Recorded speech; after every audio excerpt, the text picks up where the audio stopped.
Welcome to this video brought to you by Aswat, the special budget edition. My name is Omar Aswat and I am a chartered tax advisor, and we as a firm, we assist clients and professional intermediaries with different levels or different projects when it comes to tax planning, structures, solutions and strategies. Before we go on, don't forget to like, comment, share and subscribe to our channel. And in this episode in this video we'll be discussing the budget that was delivered by Rachel Reeves of the Labour Party yesterday. So shooting this 31st of October 2024.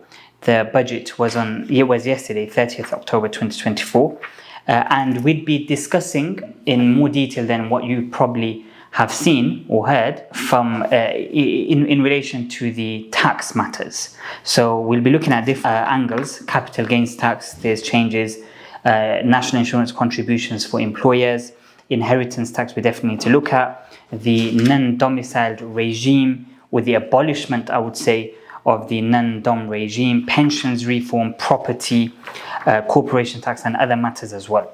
So VAT on school fees. So we'll take each tax as we go along, and all in all, it's not looking good for the taxpayer, especially small business owners. So small business owners, it's definitely not looking ideal.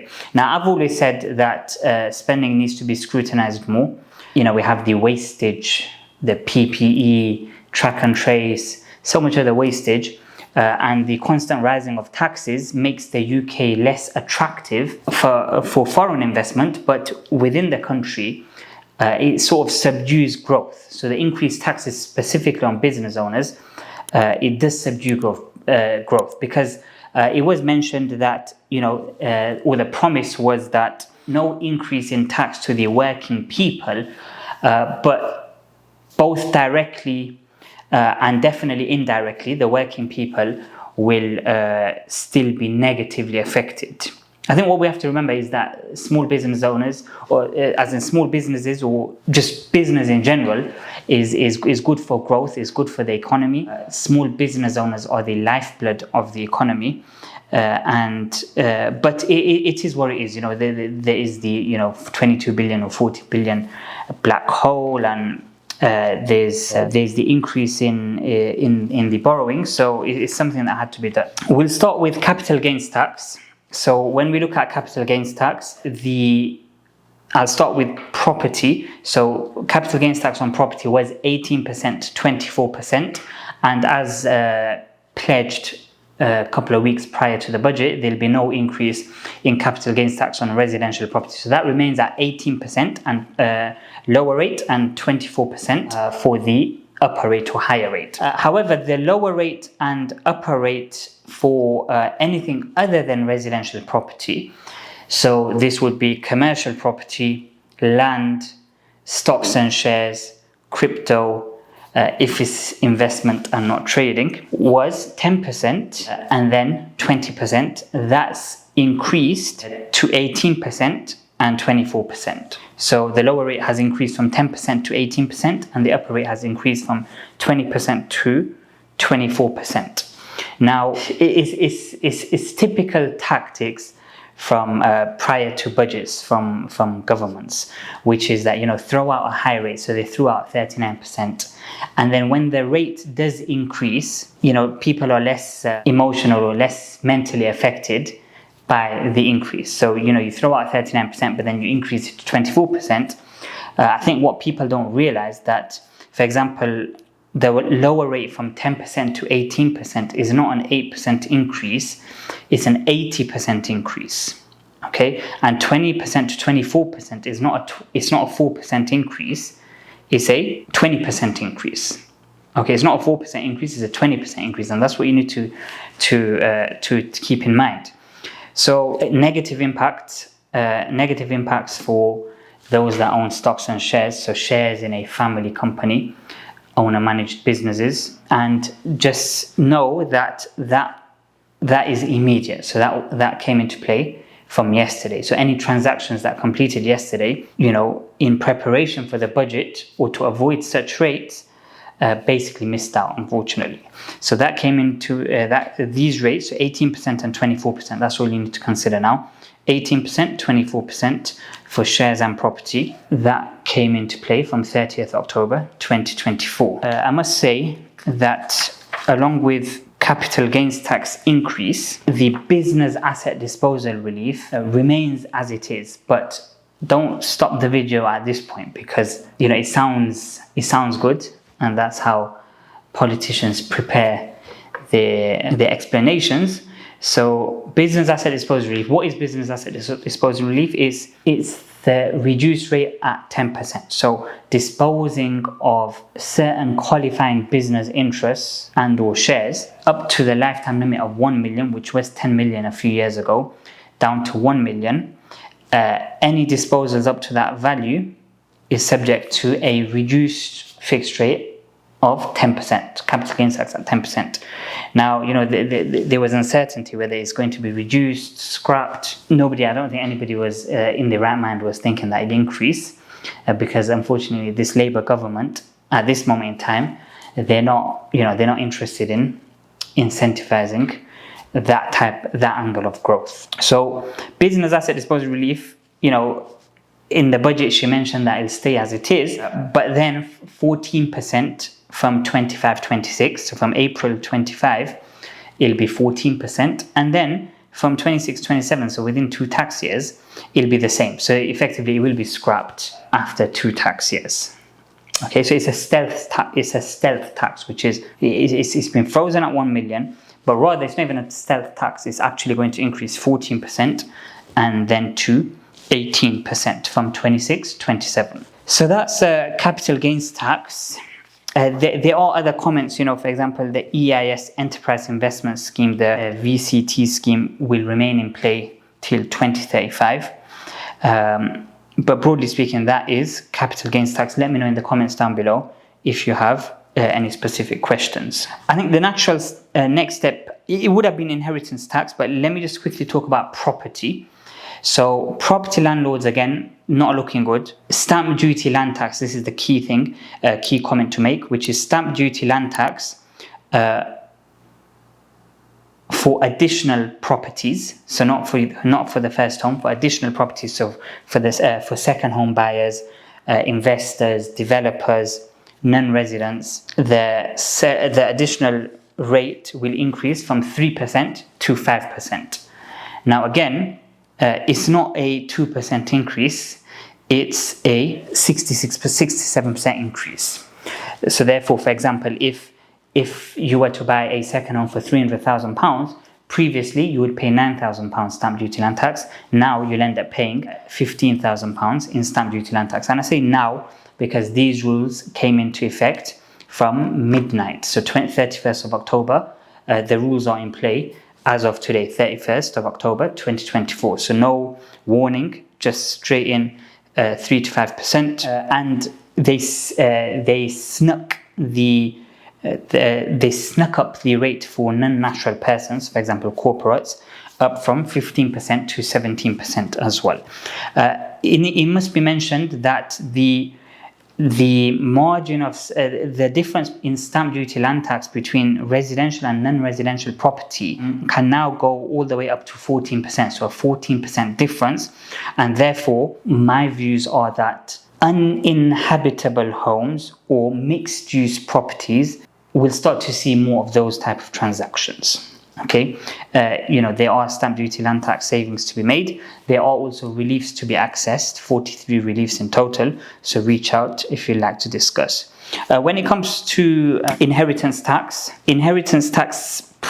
maybe I should have started with national insurance on employers. Let's go back to national insurance on employers, because the reason I want to go back is because the increase in the national insurance as in employers' NICs, Class 1 NICs, will increase to £15,000. Okay, so sorry, not £15,000, to 15%, which is a significant increase in employers' national insurance. And it's important to note that the budget raised or will raise 40 billion in taxes. Okay, 40 billion. I think it's the largest raise in, it's definitely up there in terms of the value, 40 billion. But this national insurance, the national insurance contributions will raise 25 billion of the 40 billion. So way over 50% of the raise will come from employers, class 1 NIC. So again, affecting business owners. So the rate has gone up from 12 something percent to 15%,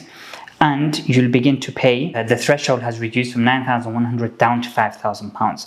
So generally speaking, business owners will begin to pay more in class 1 NIC. If you're employing someone on 36,000 annual salary, then that's nearly £1,000, 915 if I remember correctly, and nearly £1,000 per employee on 36,000 salary. It must be mentioned that comparative calculations have to be undertaken. It's not going to negatively affect, the smallest of businesses, but there will be a negative effect. Now, if you're looking at larger businesses, for example, their national insurance contribution has risen, and therefore their costs have risen, then they'll be more reluctant to hire additional staff or attracting talent, and therefore it affects the masses. Also, the other point to mention is the NHS. So they mentioned that this increase is to fund the NHS, but the NHS itself will have a 2 billion additional tax bill. So it's like the money is going round. So yeah, the biggest employers NIC hit is on the NHS itself. So smaller businesses, family-owned businesses, it's not the ideal budget for sure, unfortunately. Then we move on to inheritance tax. Now, inheritance tax, I was mentioning before the budget that keep an eye out for stealth taxes. And a stealth tax is effectively where the tax rate, so 40% for inheritance tax, 20% in lifetime. For example, capital gains tax went up from 10% to 18%, 20% to 24%. A stealth tax is where the tax rate, the percentage, doesn't go up, but reliefs or thresholds are frozen. Okay, so for example, for inheritance tax, 325,000 nil rate band, that's been frozen since 2009. Can you believe it? Okay, it's been frozen since 2009, and the Conservatives were looking to freeze it till the 27-28 tax year. That has now extended to the 2030 tax year. So the frozen threshold of 325,000 will go on to 2030.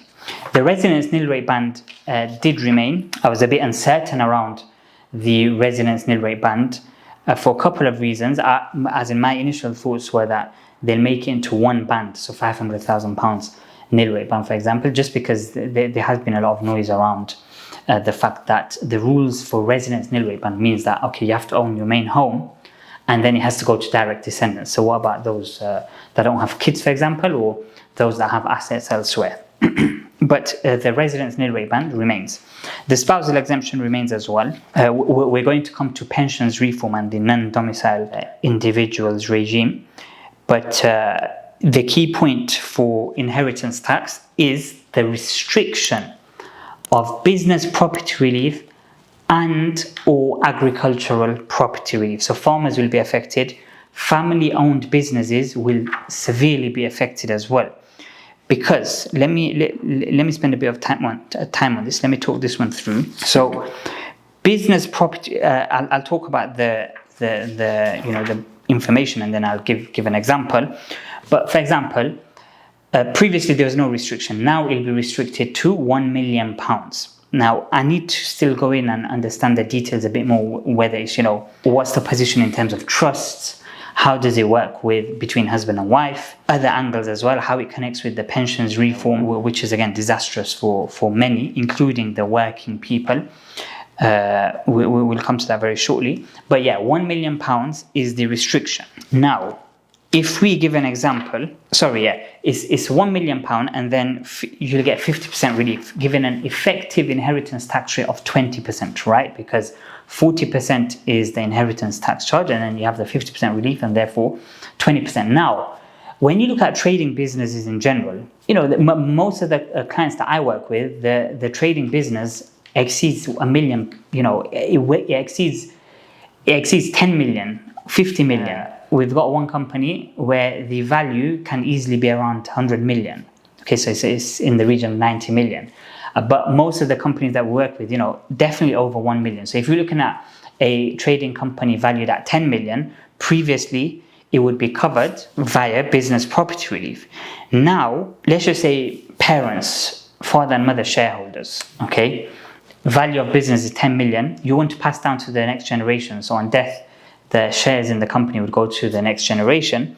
You'd pay no inheritance tax. Now you'd be paying 9 million at 20%, which is 1.8 million in inheritance tax, but no cash has been received because the business is being passed down. So it's not looking good. It's not incentivizing, business again. Family-owned businesses will have to start thinking about their succession plans. I feel like many of them will end up perhaps looking to sell rather than pass the business down, for example. Effectively, it's the children that will have to bear the burden. If there's no cash to pay the IHT bill within 6 months, then it's a bit of an issue, right? So there's a lot to think about there. Again, trusts can be looked at. Family investment companies and trusts are something that we'll be looking at very closely, as well as particular pension funds. We'll come to the pensions reform, but there are pension funds that can be explored. So do reach out if you may be affected, and I'm pretty sure we can discuss. Agricultural property relief as well, 1 million. It's a small percentage of estates that will be negatively affected when it comes to APR. BPR is a lot more, but those are the changes when it comes to inheritance tax. We move on to the pensions reform. I think that's a good next step. Which is that previously pension pots were never part of one's estate for inheritance tax. Okay, pension pots were never part of, as in I don't say never, but I'm not sure about the ultimate history. But pensions were not part of your estate for inheritance tax. From April 2027, and there are discussions ongoing around this. Okay, so it's going in this direction, but there will be discussion because I think there will be a major backlash because pensions will now be brought into charge for inheritance tax. So 40% inheritance tax on pension pots. And this basically, it eliminates the whole incentivization of making pension contributions, right? It disincentivizes leaving the cash in pension pots. Why? Because individuals, parents, families, they build a pension pot obviously for retirement, okay, but also for the next generation, for legacy planning, for tax purposes as well. You make contributions into your pension pot for tax purposes. If all benefit is going to be eroded, then what's the point, right? What's the point? Now, on a very personal note, I personally, as in this is just completely personal, but I've never been a fan of making pension contributions from, my early 20s. Why? Because personally, I've preferred to invest myself, and there's that whole thing, okay, the future is a long way away. But, that aside, I appreciate that you do get the tax relief pension contributions, whether it's into a SAS as well. A SAS will be negatively affected. You have the pension contributions. If you're going to have to pay inheritance tax, it's going to cause a lot of issues. And then the beneficiaries have to pay income tax on their drawdown. So it's double taxation, and the figures show that you could be taxed on your pension pot up to 67%, as in not you, as in the beneficiaries. 67%. What is the point, right? I think people will really need to start thinking about that. That's not looking good, and I think there needs to be some serious consultations around that, around the pensions reform. You have 67%, which is 40% on death inheritance tax, and then 20%, let's say, on the balance as income tax. If you look at the current rules, you'd pay the 20% basic rate. We're assuming, but 20% income tax, which is fine, and then you have the tax-free allowance. So the pensions position or the pensions reform will seriously need to be consulted. We move on to the non-domiciled regime. The abolishment of the non-dom regime from 2025. Now, this talk came in, since the Labour government came into power back in July, and it's actually been, it will be implemented. Now, I work with a lot of non-domiciled individuals, and I don't believe that this is the best way to go about things. I think they could have, as in with all these taxes, I think they could have been, as in some angles are acceptable, certain angles are questionable. So for example, we need to realize that non-domiciled individuals, they contribute annually roughly £12.5 billion in direct taxes.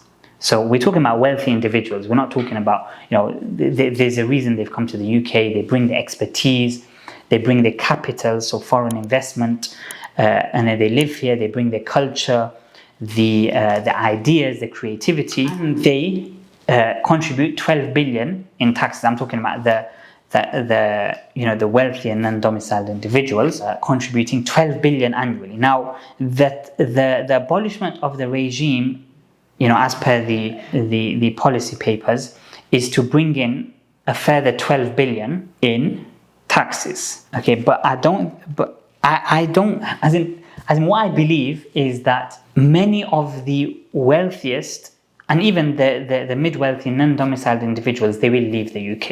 Okay, we have Aswat Global, and I've even advertised the business, but we are getting inquiries left, right and centre for the UAE and KSA. There's obviously other jurisdictions, Jersey, you have Europe, you have Portugal, Spain, other areas. Some non-domiciled individuals, they'll just simply go back home. It's not, people have this misconception. I don't know, they're sort of having this wishful thinking that they're not going to leave. But the point is, they've already left their home country and they've come here.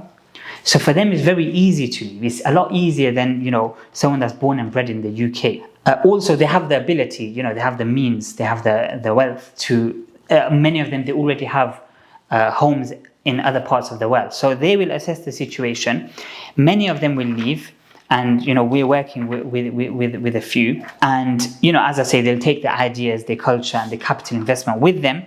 And this 12 billion increase that was expected, rather, this is a major risk. The major risk is that the 12 billion expected won't be received. There'll be no return on that, idea. But the annual taxes, direct taxes that they've been paying of 12 billion, that will also decrease. So those are my personal views. When we say the abolishment of the non-domicile regime, it'll go to a residency-based system. There are certain rules around foreign income and gains and other rules. I'll probably shoot a specific video just talking about the abolishment of the non-dom regime, but that will come in from April 2025. Carried interest will go up to 32% again from 2025. But broadly speaking, some of these policies, they seem unsustainable, and you may see further tax rises in the future, unfortunately. Other points to mention, rising the national minimum wage. There'll be a single adult rate, and for 18 to 21 year olds, it's £10 per hour. For 21 plus, it'll increase to 12 something. Again, direct cost on the employer. So what people, again, they don't realize that the employer's costs for an individual, for a worker, extends way beyond just their base salary. Okay, you have the employer's NIC, you have all the other contributions and costs. No increase in income tax, national insurance and VAT as per the original promises made, but I've mentioned about the indirect issues. They will look to spend and finally modernize the HMRC system. They'll recruit, they'll start to utilize technology. One thing I was particularly impressed about was the COVID Corruption Commissioner to be appointed, and they will look to scrutinize public spending. They'll look to spend more on the NHS, education, schools. Most of the schools are just like all over the place. So that angle I was sort of like, okay, fine. But borrowing has also increased as well. So again, that's like a negative. Any points? Oh yeah, VAT on private school fees will come into play from 1st of Jan 2025. And there'll be no business rates relief for such schools. Stealth tax, this is not a stealth tax. This is it is currently a stealth tax, but it will change from 28-29, which is the personal allowance will rise in line with inflation. We hope so. Corporation tax, no changes there. So the 19% remains. Again, there was a bit of talk around, will the 19% be abolished and you just have the single rate of 25%? No, the 19% remains, and then you have the marginal rates between 19 and 25%, and 25% on profits over £250,000, 19% on profits below £50,000. Lots of fraud going on, and effectively they are clamping down on the fraud. They've recruited so many more staff, although a lot of them are still at the unskilled stage. They're being trained, which is good. That's what you'd expect. The research and development tax credit relief was being abused, and they took steps to clamp down, which is more checks, which one would expect from the start, but unfortunately weren't the case. But what I didn't expect and what I don't agree with is, because of fraud, you reduce the rate from 130% to 86%. R&D is a decisive tax credit that incentivizes innovation and growth. To promote this type of activity, for London to be the hub of this type of activity, for me, it doesn't make sense that you reduce the rate from 130% down to 86% because of fraudulent activity, because you being understaffed, HMRC being understaffed, or not doing the checks they were supposed to. Now that you're doing those things, there's no need to reduce the rates, because what's happened is a lot of businesses that would qualify, they've been scared away. They don't want to have inquiries unnecessarily. And again, you're subduing growth. So although many are happy with the 86% remaining as it is, with their, not looking back, with them not looking back much, it has already gone down from 130%, and it remained at 86%. Fine. Annual investment allowance and full expensing will also remain unchanged. And employee ownership trusts and employee benefit trusts, there will be changes. There have been changes announced, and again, that's an area that we assist with. For example, the connection test will go down to 25% following the sale to an EOT, and you also have the fact that trustees must be UK resident. Okay, there are other factors. I haven't looked into it too much yet, but that's an overview, or that's my take on the budget in the autumn budget delivered on the 30th of October by Rachel Reeves of the Labour Party. All in all, not a good outlook for business owners, for sure. Family-owned businesses, farmers, those with pension pots, which brings in the working people anyway, non-domiciled individuals, and therefore, for the UK, generally speaking, I don't see where growth is being incentivized here. It's just one of them things. We could potentially see rises again in the future. Property, as I say, increase from 3% to 5%. So that's my take. I hope you found that beneficial. I hope you found that useful. Leave your comments down below. Leave your comments and thoughts down below. When I say people will leave the UK, I don't mean that. I'm not saying it's an easy decision. I'm not saying people just get up and leave. Obviously, I'm shooting this from outside the UK as well. But once you start to see the country going in a certain direction, then naturally you start thinking, okay, and you have to think for yourself and for your family. And then you're hearing about other people's experiences, or you're seeing online, for example, no crime in the Middle East, no taxes, sunshine, that kind of thing. Better life elsewhere. You start to question and you start to make decisions. As I say, there is the angle of investment into potholes, education, NHS, and it has to be paid for, right? So that's my take on the autumn budget 2024. Don't forget to like, comment, share, and subscribe to our channel. You can book a call with me on the link below. And also, we help many clients, and we're just getting more and more popular. You can see our reviews on Google, 5-star reviews. We're getting more and more popular with high net worth individuals, business owners, property landlords.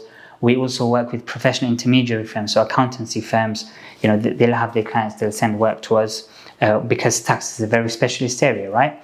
Inheritance tax planning, trusts, family investment companies, corporate restructurings, demergers, employee ownership trusts, R&D, capital allowances, coming to and leaving the UK, property portfolio incorporations, that's the kind of thing that we look at regularly. So please reach out, and I shall speak to you soon. Take care. Bye.